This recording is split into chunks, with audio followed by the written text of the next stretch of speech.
guys, it's Dasha. Welcome back to my channel and welcome to today's video, which is a ranking and list of my top 5 favorite fantasy series of all time. I think those of you who have spent any amount of time here on my channel could fairly easily guess at least 4 out of 5 of these, if not all of them, but I thought it'd be fun to just sit down and really discuss like why they rank, where they do, why they are my favorites.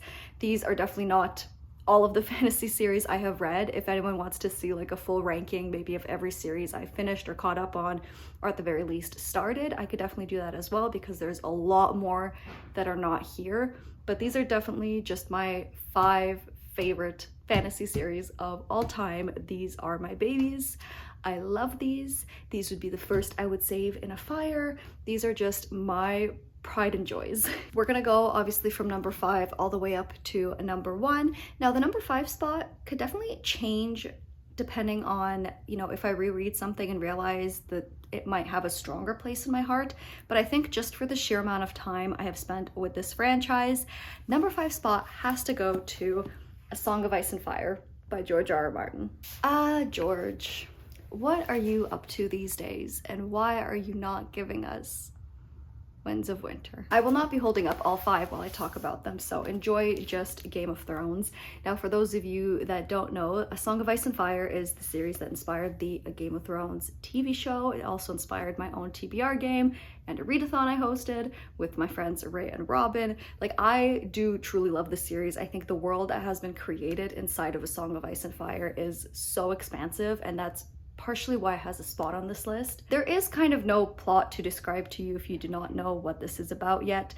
There's just a lot of different families you are following and a lot of different factions all vying for power in this world, and it is very expansive, very dark, and very intricate and character driven. This series is what ignited my love for adult fantasy that is character focused. After reading this and looking at George R.R. Martin's character work, I knew that, you know, high stakes plots would never be enough for me so long as there was not good character work. Character work is so crucial for me in my fantasy. I read fantasy to experience human stories, and that's exactly what this series is. There's so many themes of loyalty and duty and parenthood and so many other things like friendship and bravery, and these very human themes that are explored through this kind of dark and miserable world, you know, finding oneself and one's identity and one's place in the world when everything has been torn away from you.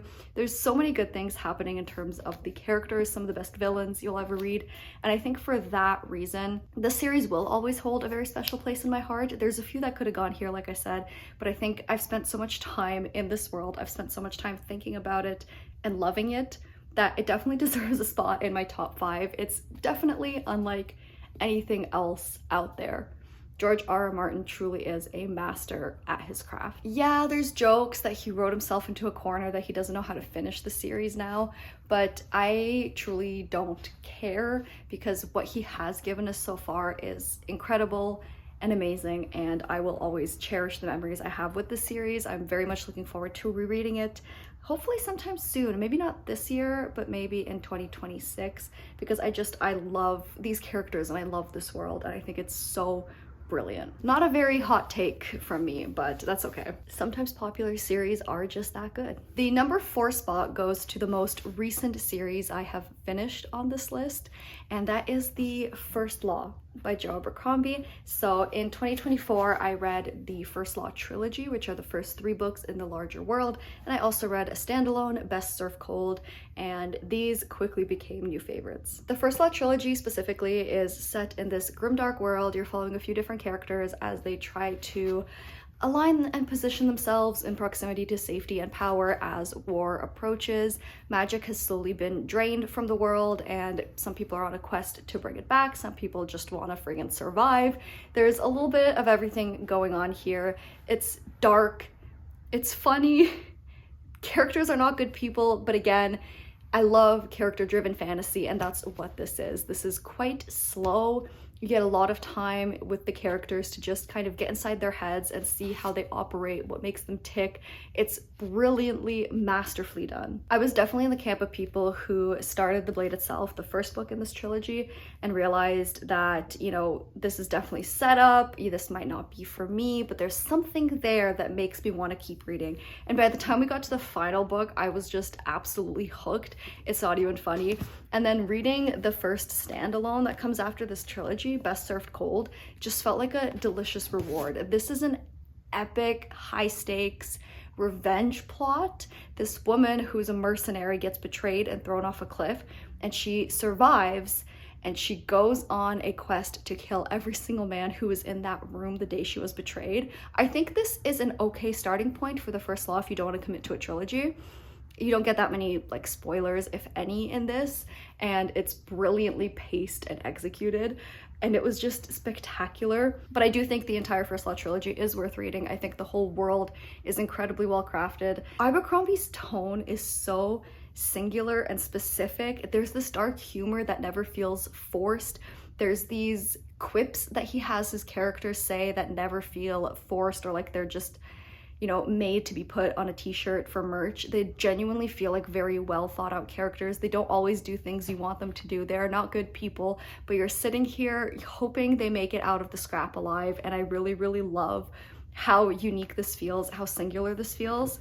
I also think if you're someone who's maybe not a huge fantasy reader, this could still work for you because it is just very familiar in terms of the inspiration from the real world that it draws from, but it's just so fun and well executed, and everything is just expertly pulled off. I can't wait to continue on in this series. I think obviously it's maybe not fair to put it in the top 5 when I've only read 4 of the books out of the, I think, 12 or so that are currently published. My math might be off. Definitely at least 10, but either way, like, I loved it so much it has to go on this list. The number 3 spot goes to a series that I thought would place higher, and it would if it wasn't for the second book. This is also an unfinished series. I clearly enjoy pain, but the first and third book in the series just were such high highs for me, and I have a very weird deep attachment to the series that it's going in the number 3 spot anyways, and that is The Gentleman Bastards by Scott Lynch. The first book of which is The Lies of Locke Lamora.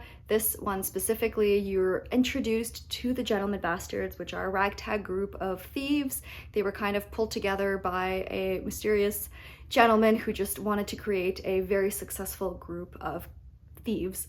And they were plucked out of obscurity as children. They were all orphaned, raised by this man, and have become experts at the long con, the heist, the massive master plot. So if you love heists and you love thieves and shitty people, like, this is for you. Again, we see pretty good character work. This series is definitely a bit less focused on characters than I would normally like. It's the only one on this entire list that is not super character focused. I'd say for a lot of this series, the plot is also very, very heavily the main focus.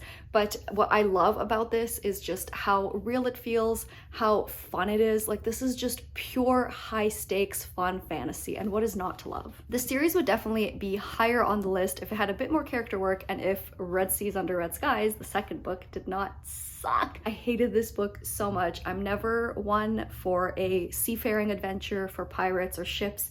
I'm a very hard sell on those, and this did not sell me on that.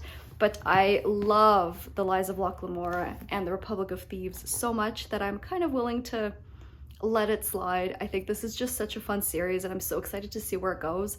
But Scott Lynch has been dragging his feet on publishing the 4th book, and I know it's been written. I think there's just been maybe some issues with his publisher, or maybe he wasn't fully happy with what he had. I've also heard he was, I think, dealing with some mental health issues, and he was on or off some medication, so he wasn't fully happy with what he put out. Totally fair. Mr. Lynch, I support you. I need the Thorn of Emberlane. I've been waiting for years, and I haven't even been waiting as long as some fans. This is just, to me, what good fun fantasy is. There's not even that much magic. It's more so that our characters are kind of moving through a world that is not like ours, that is familiar and different all at the same time, and it's just so fun. And like, that is what fantasy also can be all about. It doesn't just have to be the characters and the all too human stories. I love when you can just have a really good time, and I love a good long con, and that's why this one is the best in the series to me. The Lies of Locke Lamora has the longest of cons, and it's so fun to see how characters can get themselves into the worst situations and then pull themselves out of it, and it's just fun. Like, how can you not love it's so good. It's so good. I love this series so much, and I know it's one that doesn't get as much love as some of these other series, but I think it deserves it. Some people find the banter not to their liking. I guess I can see that. Humor is one of those things. If it works for you, it works. If it doesn't, it doesn't. It works for me. Everything about the series, the writing style, the characters, just really, really works for me. And that's why it is third on this list. In the number 2 spot is a series that I love, and not only for the books, but also for the video game, specifically the third one. I'm sure you can all guess by now. That is The Witcher by Andrzej Sapkowski. This is everything to me. I started getting into this world by playing the third video game, The Wild Hunt, and I immediately fell in love. I loved the world and the characters. Even through the video game, the characters felt so real and believable, and I knew I had to read the series after playing the game for the first time, and I did, and I absolutely loved it. I loved everything about it. The Witcher is a series about a monster hunter, but it is more than that. It is a series about a family and friends trying to find their way back to each other through everything. There's a couple of standalones and short story collections. This is kind of the ugly duckling of the family. We don't really talk about her, but there are 2 short story collections. I'm currently reading the other one, so I don't have it on me right here, that kind of introduce you to Geralt and Yennefer and kind of some of the characters you'll meet throughout. Geralt is once again the Witcher in question, the monster hunter. Yennefer is his on again, off again love interest and his perfect life partner if they could just get their shit together. You're introduced to them a little bit. You're introduced to the world and what Geralt does as his work. You're introduced to Dandelion, who is a troubadour that just can't keep it in his pants, and you kind of gotta love him for it. And then throughout the main core 5 books in the series, you follow Ciri first and foremost. Ciri is a child that came to be in Geralt's life by invoking the law of surprise. Witchers cannot procreate, so they have to kind of steal children to train to become monster hunters. They can't just, you know, breed amongst themselves. She, as it turns out, has very magically powerful ancestors. She is a prophesized child of destiny, and even though Geralt comes to absolutely love her as if it was his own child, she is perhaps destined for greater things, and everyone is desperate to get their hands on her, and you follow just all of the politicking and the chasing and the horrific tearing apart and bringing back together of this little family throughout these 5 books. This world is so immersive and expansive.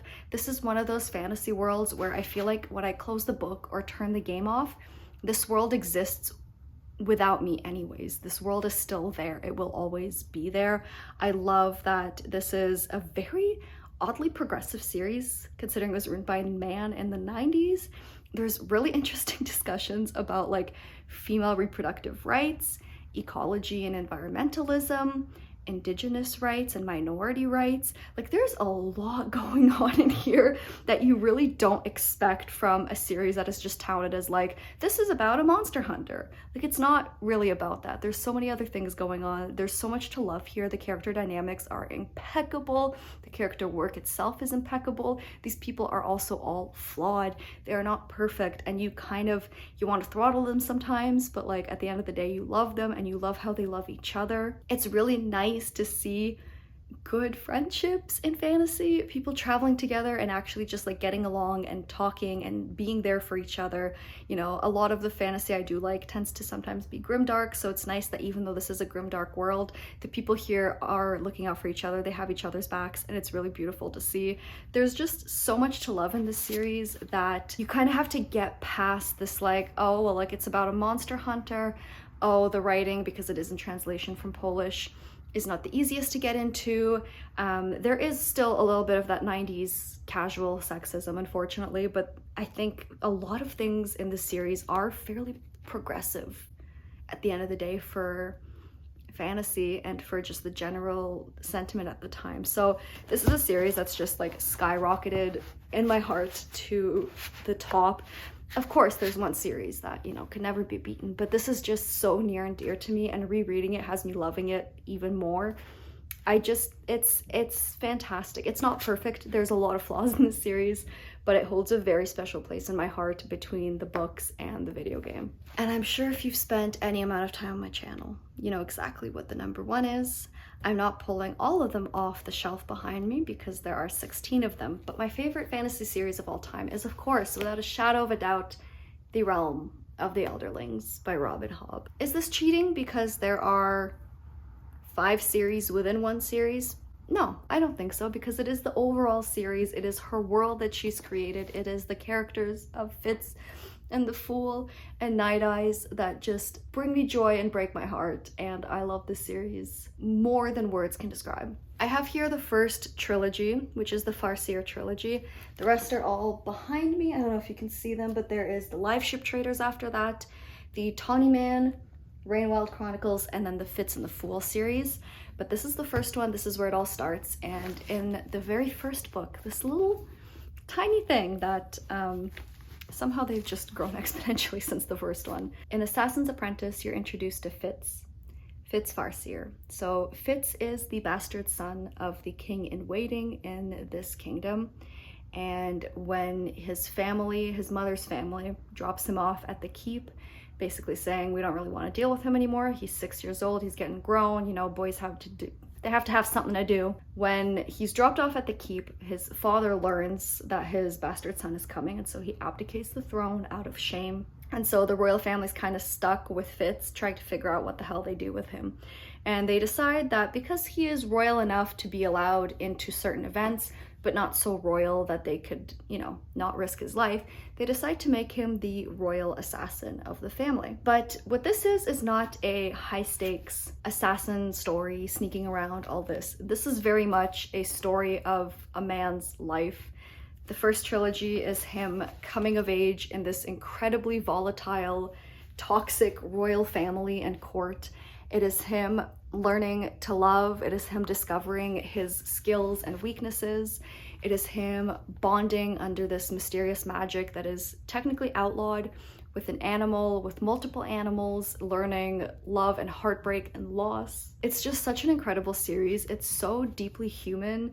Fitz is such an incredible main character to follow throughout 3 of the series.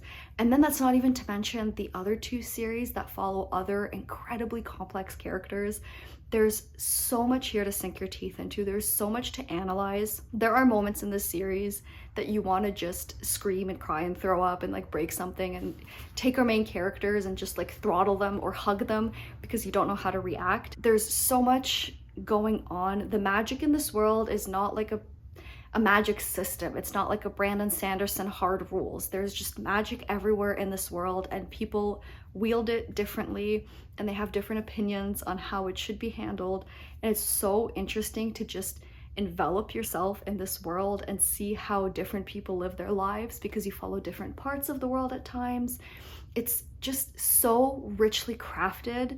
It is so immersive. It feels so real in a way that I've not really read from a lot of other fantasy series. I think most of the ones on this list would qualify as worlds that feel very real to me, but especially The Realm of the Elderlings just is on a different level from anything I have ever read.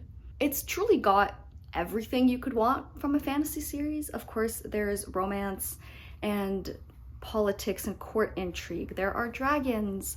There are, you know, different faraway lands with exotic trees and animals and customs.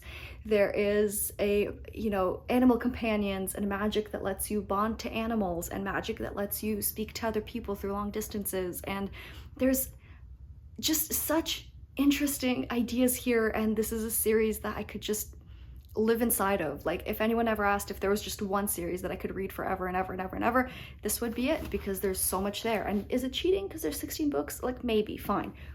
but there's so much there, and each individual trilogy has so much inside of it. They're all these beautiful, complete arcs that stand on their own, and then taken in this larger world, they expand on it so much that you just can't help but feel like you are now part of it. You have walked alongside these characters, you have loved alongside them, you have lost alongside them.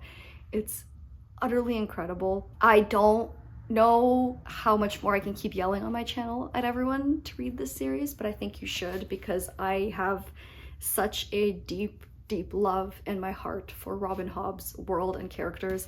I appreciate what she has created here so much. I've never read anything like it. Like, even just on a prose level, I've never seen anything like it in fantasy. It is exquisitely crafted.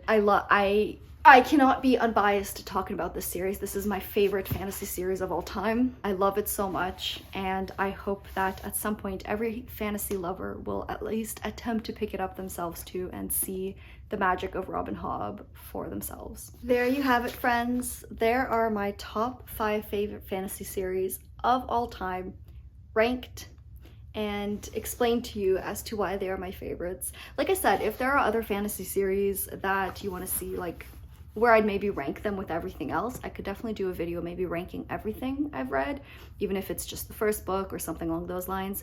But I really wanted to talk about the ones that I just truly love. I love being a hater, but sometimes it's nice to be positive and share the love. So here they are, my babies. Let me know if you have read these as well. I'm sure a lot of you guys are fantasy readers from what I've noticed in the comments, so I'm sure a lot of you have read a lot of these. If you would rank them differently, let me know. You might be wrong, but I'll listen to you.